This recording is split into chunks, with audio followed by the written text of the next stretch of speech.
நாம நம்ம சேனல்ல இந்தியன் அடல்ட் மூவிஸ் மட்டும் இந்தியன் அடல்ட் வெப் சீரிஸ் மட்டும் தாங்க பார்த்துட்டு இருக்கோம். அந்த வரிசையில நம்ம இன்னைக்கு என்ன பார்க்க போறோம்னா, குக்குவோட பிரசன்ட்ல இருந்து வெளியே வந்த கரேலோ பியார்னு சொல்லிட்டு ஒரு வேற லெவல் வெப் சீரிஸ் தாங்க பார்க்க போறோம். இந்த வீடியோல நம்ம பார்ட் 1 பார்ட் 2 ரெண்டுத்தையும் சேர்த்து ஒரே வீடியோவை பார்த்துடலாம். இந்த வெப் சீரிஸ் மொத்தமாவே 4 பார்ட் தாங்க இருக்கு. இது ஒரு வேற லெவல் வெப் சீரிஸ்ங்க. இந்த வெப் சீரிஸ்ல ஒரு ஹைலைட் என்னன்னா, அம்மாவும் பொண்ணும் சேர்ந்துட்டு அந்த கிராமத்துல இவங்க அடிக்கிற லூட்டி வேற லெவல்ல இருக்குங்க. சரி, ஓகே கைஸ், இது வரைக்கும் நீங்க இந்த சேனலை சப்ஸ்கிரைப் பண்ணீங்க, அந்த பெல் பட்டன் ஆன்ல வைங்க. அப்பதான் நான் போற வீடியோஸ் உங்களுக்கு உடனே நோட்டிபிகேஷன்ல வரும். ஓகே, வாங்க நம்ம வீடியோக்குள்ள போலாம். நம்ம வெப் சீரிஸோட ஸ்டார்டிங் சீன்ல ஒரு வீட்டை தாங்க காட்டுறாங்க. அங்க பெயிண்டிங் ஒர்க் எல்லாம் போயிட்டு இருக்கு. பக்கத்துல பார்த்தனா ஒருத்தங்க கட்டில உட்காந்துருக்காங்க. அவங்க வேற யாரும் இல்லைங்க, நம்ம ஹீரோனுடைய அம்மாவே அவங்கதான். அதே நேரத்துக்கு அங்க ஒருத்தர் வராரு. வந்தவர் என்ன பண்றாருன்னா, நம்ம ஹீரோனுடைய அம்மா கிட்ட காலில் வந்து ஆசீர்வாதம் வாங்குறாரு. இவர் வந்து யாருன்னு பார்த்தோன்னா நம்ம ஹீரோனுடைய சித்தப்பாங்க. இவரை நம்ம முகேஷ்னே கூப்பிட்டுக்கலாம். இப்ப முகேஷ் வந்து ஆசீர்வாதம் வாங்கின உடனே அவங்க அண்ணி என்ன கேக்குறாங்கன்னா, எங்க குழந்தை நிறைய காலையில நீங்க கிளம்பிட்டீங்க அப்படின்னு சொல்லி அவங்க கேக்குறாங்க. அதுக்கு அவர் என்ன சொல்றாருன்னா, இன்னைக்கு அறுவடைக்கான நேரம் அண்ணி, காலையிலே போயிட்டு நான் எல்லாத்தையும் அறுவடை பண்ணோம். அது மட்டும் இல்லாத அண்ணன் பண்ணதுக்கு அப்புறம் நீங்க தான் எனக்கு அப்பாவும் அம்மாவா இருந்து பாத்துக்கிறீங்க அப்படின்னு சொல்லி அவர் சொல்லிக்கிட்டு இருக்காரு. அதுக்கு அவங்க அண்ணி என்ன சொல்றாங்கன்னா, கண்டிப்பாப்பா நீ எடுக்கிற காரியெல்லாம் நல்லபடியாவே நடக்கும் அப்படின்னு அவங்க சொல்றாங்க. இப்ப அதே இடத்துக்கு நம்ம ஹீரோனி வராங்க.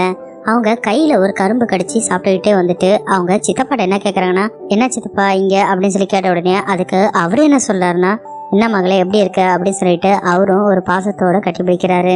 இப்ப நம்ம ஹீரோனி அவர்கிட்ட என்ன கேக்குறாங்கன்னா, என்ன சித்தப்பா அறுவடை வேலை எல்லாம் நடந்துட்டு இருக்குன்னு சொல்லி நான் கேள்விப்பட்டேன் அப்படின்னு சொன்ன உடனே அதுக்கு அவரு என்ன சொல்றாருன்னா, ஆமாம்மா அறுவடை வேலை எல்லாம் நடந்துட்டு இருக்கு அப்படின்னு சொல்லி அவரும் சொல்றாரு. இப்ப நம்ம ஹீரோனியா அவங்க சித்தப்பாட்ட என்ன கேக்குறாங்கன்னா, என்ன சித்தப்பா அறுவடை முடிஞ்சவருக்கு எனக்கு என்ன வாங்கி தருவீங்க அப்படின்னு சொல்லி கேட்ட உடனே அதுக்கு அவங்க அம்மா என்ன சொல்றாங்கன்னா, ஏண்டி இது ஒரு சின்ன கிராமம், இங்க என்ன உனக்கு கிடைக்கும் அப்படின்னு சொல்லி அவங்க கேக்குறாங்க. அதுக்கு அவரு என்ன சொல்றன்னா, உனக்கு என்ன வேணுமோ என்ற கேளுமா, நான் உனக்கு வாங்கி தரேன், உனக்கு இல்லாமையா அப்படின்னு சொல்லி அவர் கேட்ட உடனே அதுக்கு நம்ம ஹீரோன் என்ன கேக்குறாங்கன்னா, எனக்கு ஒரு ட்ரெஸ் வாங்கிட்டு வந்து தரீங்களா அப்படின்னு சொல்றாங்க. உடனே இவரும் கண்டிப்பா உனக்கு நான் வாங்கி தரமா, உனக்கு இல்லாமையா அப்படின்னு சொல்லிட்டு அவங்க அண்ணிட்ட நான் வராங்க அண்ணி அப்படின்னு சொல்லிட்டு அவரு அங்கிருந்து கிளம்புறாரு. இப்ப ஹீரோனியோட அம்மா என்ன சொன்னாங்க, ஏண்டி கரும்பு சாப்பிட்டு கண்ட இடத்துல துப்புறே, இங்க எவ்வளவு குப்பை ஆகுதுன்னு சொல்லி சண்டை போட்டோன்னே நம்ம ஹீரோனி உள்ள ஓடிறாங்க. இப்ப நைட் டைம் காட்டுறாங்க. அங்க பார்த்தனா ஒரு 3 கட்டில் இருக்குங்க. அந்த கட்டில்ல யார் யார் தூங்கிட்டு இருக்காங்கன்னா, நம்ம ஹீரோனி, அதுக்கப்புறம் அவங்க அம்மா, அதுக்கப்புறம் அவங்க சித்தப்பா. இப்ப என்ன ஆகுதுன்னா, நம்ம ஹீரோனி மட்டும் அந்த டைம்ல எழுந்து வெளியே வராங்க. வந்தவங்க தன்னுடைய காலில் இருக்கிற செருப்பை கையில எடுத்து மாட்டிக்கிட்டு ஒரு சந்துக்குள்ள போறாங்க. அங்க பார்த்தனா ஒரு ஸ்டோர் ரூம் மாதிரி இருக்குங்க. அதுக்குள்ள போனா அங்க ஒருத்தன் இருக்கான். அவனோட பேர் பிரிஜுங்க. இவன் யாருன்னு பார்த்தா நம்ம ஹீரோனுடைய லவரே வந்தாங்க. நம்ம ஹீரோனி உள்ள போனோடனே அவன் கட்டி பிடிச்சிட்டு, ஏண்டி உனக்கு வரத்துக்கு இவ்வளவு நேரமா அப்படின்னு சொல்லி அவன் கேக்குறான். அதுக்கு நம்ம ஹீரோனி என்ன சொல்றாங்கன்னா, இல்லடா என்னோட சித்தப்பாவும் என் கூட தூங்கிட்டு இருந்தான், அதனால வரதுக்கு இவ்வளவு லேட் ஆயிடுச்சுடா குரங்கு அப்படின்னு சொல்லி அவன் சொல்றான்.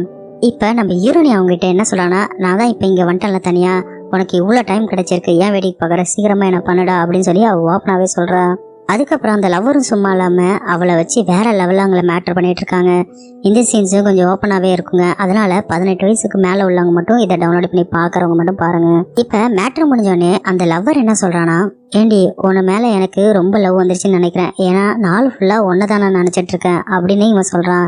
அதுக்கு நம்ம ஹீரோயின் என்ன சொல்றாங்கன்னா, ஏன்டா என்கிட்ட வளரியா, உண்மையை சொல்ல, நீ என்ன லவ்வா தான் நினைச்சிட்டு இருக்கியா இல்ல டெய்லி ஏதாவது பண்றியா அப்படின்னு கேட்ட உடனே அதுக்கு அவன் என்ன சொல்றானா, நான் உன்னை டெய்லி நினைச்சு எனக்கு நானே சந்தோஷமா இருந்துக்கிறேன் அப்படின்னு சொன்ன உடனே அதுக்கு நம்ம ஹீரோனியும் அவனை செல்லமா அடிக்கிறான். ஹீரோயின் என்ன சொல்றாங்கன்னா, நான் உன்னை லவ் பண்றதா நானு, நீ இல்லாம என்னால தனியா வாழவே முடியாது, கண்டிப்பா நம்ம 2 பேரும் பிரியவே மாட்டோம்.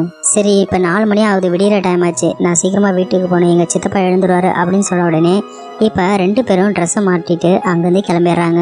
இப்ப நம்ம ஹீரோனையும் நேரா வீட்டுக்கு வந்து யாருக்கும் தெரியாத அந்த கட்டில போர்வை போட்டிட்டு பழையபடி படுத்து தூங்கிறாங்க. இப்ப உடனே என்ன ஆகுதுன்னா, நம்ம ஹீரோனோட அம்மாவும் நம்ம ஹீரோனி மாதிரியே ட்ரெஸ் பண்ணிட்டு அவங்களும் யாருக்கும் தெரியாம வெளியில நடந்து போயிட்டு இருக்காங்க. இப்ப ஹீரோனோட அம்மா பார்த்தனா ஒரு சந்துக்குள்ள போயிட்டு இருக்காங்க. அங்க பார்த்தனா இன்னொருத்தன் உட்காந்துருக்கான். அவன் பேர் வந்து ராஜேஷ்ங்க. நம்ம ஹீரோனோட அம்மா என்ன பண்றாங்கன்னா, அவன் கிட்ட போயிட்டு அவனை கிஸ் பண்ண ஆரம்பிக்கிறாங்க.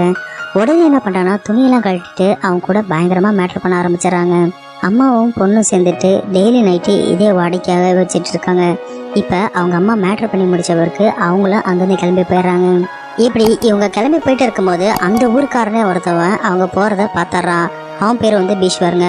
என்ன இங்க நடக்குதுன்னு சொல்லிட்டு அந்த ஹீரோனோட அம்மா எங்க இருந்தாங்களோ அங்க எட்டி பார்த்தா அவன் கூட இருந்தவன் என்ன பண்றானா ட்ரெஸ் மாட்டிட்டு இருப்பான். உடனே இவன் பயங்கரமா டென்ஷன் ஆயிட்டு இவனுக்குள்ள பேச ஆரம்பிக்கிறான். இவன் என்ன சொல்றானா, கண்டிப்பா இவளையும் நம்ம சும்மா விடக்கூடாது. இவன் அந்த பொண்ணு யாரும் நினைச்சுக்கிறானா நம்ம ஹீரோனை நினைச்சுப்பாங்க. ஏன்னா அவங்க அம்மா ஹீரோனோட துணி தானே போட்டு வந்திருப்பாங்க, அதனால நம்ம ஹீரோனின்னு நினைச்சுப்பான். இப்ப இவன் என்ன சொல்றானா, கண்டிப்பா இவரோட சித்தப்பாட்ட இந்த விஷயத்த சொல்லி அவளை என்ன பண்றான் பாரு அப்படின்னு சொன்னோடனே இந்த எபிசோட ஃபர்ஸ்ட் பார்ட் முடிச்சிருப்பாங்க. இப்ப செகண்ட் பார்ட் பார்க்கலாம். இப்ப நம்ம ஹீரோனியை பார்த்தான் தெரியுமா, அவன் என்ன பண்றான், மறுநாள் நம்ம ஹீரோனியோட சித்தப்பா கிட்ட போறான். அவங்க சித்தப்பா பார்த்தோன்னா வயல்ல அறுவடை பண்ணிட்டு இருக்காங்க. அங்க போயிட்டு அவர்கிட்ட என்ன சொன்னா, ஏன்டா உங்க வீட்டுல அவனுக்காச்சும் மானங்கீன ஏதாச்சும் இருக்கா இல்லையா, ஏன்டா இந்த ஊரோட மானத்தை கெடுக்குறீங்க அப்படின்னு சொல்லிட்டு அவன் பயங்கரமா அவர்கிட்ட கத்த ஆரம்பிக்கிறான். உடனே அவங்க சித்தப்பாவும் பீஷ்வர் என்ன ஆச்சு நடந்தது சொல்லு அப்படின்னு சொல்லி அவர் கேட்குறாரு. அதுக்கு இவன் என்ன சொல்றானா, உன்னுடைய அண்ணன் பொண்ணு நான் இதே மாதிரி நைட்டு வேற ஒருத்தவங்க கூட பார்த்தேன் அப்படின்னு சொன்ன உடனே அவங்க சித்தப்பாவும் பயங்கரமா டென்ஷன் ஆகி அவனை அடிக்க போறாரு. இவன் என்ன சொல்றானா, டே என்ன அடிக்கிறத விட்டு உன் வீட்டில் இருக்கிற பொண்ணை போய் விசாரிடா அப்படின்னு சொன்னோடனே அதுக்கு அவங்க சித்தப்பா என்ன சொன்னா, நீயும் என் கூட வாடா, உன்னை வச்சுட்டு நான் விசாரிக்கிறேன் அப்படின்னு சொல்லிட்டு இவனையும் அங்கே கூப்பிட்டு போறாரு அவங்க சித்தப்பா. இப்போ வீட்டுக்கு வந்த சித்தப்பா என்ன பண்ணுறாருன்னா நம்ம ஹீரோனையை கூப்பிட்றாரு, வெளியே வா அப்படின்னு சொல்லி கூப்பிட்டோன்னே நம்ம ஹீரோனையும் வெளியே வராங்க. இப்போ அவங்க சித்தப்பா என்ன சொல்கிறேன்னா, கொஞ்சம் நிலமா இப்போ அவர் கேட்குற கேள்விக்கு கொஞ்சம் பதில் சொல்லுமா அப்படின்னு சொன்னோடனே இப்போ அந்த பீஸ்வர்கிட்ட சொல்கிறாரு, நீ கேளுப்பா அப்படின்னு சொன்னோடனே இப்போ அந்த பீஸ்வர் கேட்குறான், நேற்று நைட்டு ஒன்று நான் அந்த பக்கத்தூருக்கார பையன் ராஜேஷ் கூட நான் பார்த்தேன் அப்படின்னு சொன்னோடனே அதுக்கு நம்ம ஹீரோன் என்ன சொல்கிறான்னா, சித்தப்பா இவன் பொய் சொல்கிறான் சித்தப்பா அப்படின்னு சொல்லி அவள் சொல்கிறான். இதுக்கப்புறம் இவன் தேவையில்லாமல் பேசினா கண்டிப்பாக கழுத்துக்கு அடிச்சிருவான் அப்படின்னு சொல்லி இவன் சொல்கிறான்.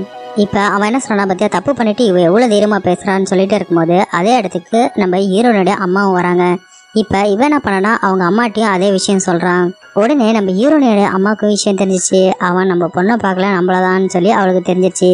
இப்போ அந்த ஊர்க்காரன் என்ன சொல்லனா, ஏண்டா நான் சொல்றது உனக்கு நம்பிக்கை இல்லைன்னா வா நம்ம அந்த ராஜேஷ்ட போய் கேட்கலாம், அவனே உண்மை சொல்ல போறான் அப்படின்னு சொல்லிட்டு இவன் சொல்றான். உடனே நம்ம ஹீரோனி அவங்க சித்தப்பா என்ன கேட்கறானா, சித்தப்பா என் மேல உங்களுக்கு நம்பிக்கை இல்லையா அப்படின்னு கேட்ட உடனே அதுக்கு அவங்க சித்தப்பா என்ன சொல்லனா, இது நம்பிக்கை பத்திக்கான விஷயம் கிடையாது, என்னோட மான மரியாதைக்கான விஷயம், நான் அவங்ககிட்ட நேரா போய் விசாரிக்கிறேன் அப்படின்னு அவங்க சித்தப்பா சொல்றாரு. இந்த சீன் இப்படியே கட் பண்ணா இப்ப ராஜேஷ் அங்க காட்டுறாங்க. அவனை பார்த்தனா போற வர பொண்ணு எல்லாத்தையும் கிண்டல் பண்ணிட்டு உட்காந்துருக்கான். இப்ப அவங்க கிட்ட போனா அவங்க சித்தப்பா என்ன பண்றான்னா அவனை பிடிச்சி நீதான் ராஜேஸ்வரடா அப்படின்னு கேட்டுட்டு, நேற்று நைட்டு நீ இந்த இடத்துல இருந்தியா அப்படின்னு சொல்லி கேட்ட உடனே அவன் முழிக்க ஆரம்பிக்கிறான். உடனே அவன் அங்கிருந்து ஓட பார்க்கும் போது இவர் என்ன பண்றாருன்னா அவன் சட்டையை பிடிச்சி செம்மையா அடிச்சிட்டு இருக்காரு. உடனே அந்த கூட அந்த ஈஸ்வரன் என்ன சொல்றானா, இவனை இங்கே அடிக்க தேவையில்ல, நம்ம ஊருக்கு கூட்டு போய் ரூம்ல கட்டி வச்சு அவனை அடிப்போம் அப்படின்னு சொல்லி அவன் சொல்றாரு. இப்ப இவனை கூப்பிட்டு வந்து ஒரு ரூம்ல கட்டி வச்சிடறாங்க. இப்ப அந்த கூட வந்தவன்ட்ட அவங்க சித்தப்பா என்ன சொன்னா, நல்ல வேலை நீ இந்த விஷயத்த என்கிட்ட சொன்ன, ஊர்ல மட்டும் சொல்லியிருந்தனா என்னோட மான மரியாதைலாம் போயிருக்கும் அப்படின்னு சொல்லிட்டு அவனுக்கு நன்றி சொல்றாரு. அதுக்கு அவன் என்ன சொன்ன, என்னடா நன்றிலாம் சொல்ற, நீ என்னோட சின்ன வயசுல இருந்து ஃப்ரெண்டுடா, உனக்கு ஒரு அசிங்கன்னா அது எனக்கு அசிங்கம் தானே அப்படின்னு சொல்லிட்டு அவன் சொல்லிட்டு இருக்கான். இப்ப அவங்க சித்தப்பா என்ன சொல்றாருன்னா, என் அண்ணன் மட்டும் உயிரோட இருந்தானா இந்நேரம் அவங்க பொண்ணு வேலைக்கு கண்டிப்பா அவர் தூக்கு மாட்டி செத்து போயிருப்பாரு அப்படின்னு இவர் சொல்றாரு. இப்ப இவங்க சித்தப்பா அவங்ககிட்ட இவனை என்னடா பண்ணலாம் அப்படின்னு சொல்லி அவர் கேட்கிறாரு. அதுக்கு அந்த ஊர்க்காரன் என்ன சொல்றானா, பேசாம இவனை நம்ம பொண்ணுக்கே கட்டி வச்சிடலாம்டா, அப்பதான் அந்த ஊர்ல நம்ம அசிங்கப்படாம இருக்கலாம் அப்படின்னு சொல்லி அவன் சொல்றான். என்னடா சொல்ற, இவனை நம்ம பொண்ணுக்கு கட்டி வைக்கலாம்னு சொல்ற, உடனே அவன் சொல்றான், இதுல ஒரு நல்ல விஷயமா இருக்குடா, இவனை கல்யாணம் பண்ணிட்டு நம்ம வீட்டோட மாப்பிள்ளைய ஆக்கிக்கலாம், அது மட்டும் இல்லாத உன் வீட்டுல இதே மாதிரி பண்ற உனக்கு அதோட நிலைமை என்னன்னா நம்ம ஊர்க்காரனுக்கு எல்லாத்துக்கும் தெரிய வச்சிருவோம், அது மட்டும் இல்லாத உன்னோட கௌரவமும் மரியாதையும் இந்த ஊர்ல ரொம்ப அதிகமாவே ஆயிடும் அப்படின்னு அவன் சொல்றான். அதுக்கு அவங்க சித்தப்பாவும் சரின்னு சொல்லி சம்மதிச்சிடறாரு. இப்ப அடுத்த சீன்ல பார்த்தோன்னா அவங்க சித்தப்பா என்ன பண்றாருன்னா அவங்க அம்மா முன்னாடி ஹீரோனை கூப்பிட்டு வந்து அவர் பேச ஆரம்பிக்கிறாரு. நீ அந்த பையனை கல்யாணம் பண்ணி ஆகணும்னு சொன்ன உடனே அவங்க அம்மா பேச ஆரம்பிக்கும் போது உடனே இவன் என்ன சொல்றானா, அண்ணி நீங்க வாய் முடுங்க அண்ணி, நீங்க எதுவும் பேசாதீங்க அப்படின்னு சொல்லி அவன் சொல்லிடுறான். கண்டிப்பா இவ அவனை கல்யாணம் பண்ணி ஆகணும், அதுலதான் என்னோட மான மரியாதைலாம் இருக்கு அப்படின்னு சொல்லிட்டு அவன் அங்கிருந்து கிளம்பிடுறான். இப்ப நைட் டைம் காட்டுறாங்க. வழக்கம் போல 3 கட்டல்ல இவங்க 3 பேரும் படுத்திருக்காங்க. வழக்கம் போல நைட் டைம்ல எழுந்து நம்ம ஹீரோனி அவங்கள காதலனோட சந்திக்க போறாங்க. அங்க பார்த்தானா இவங்க காதலன் உட்காந்துருக்காரு இவங்களுக்காக வெயிட் பண்ணிட்டு.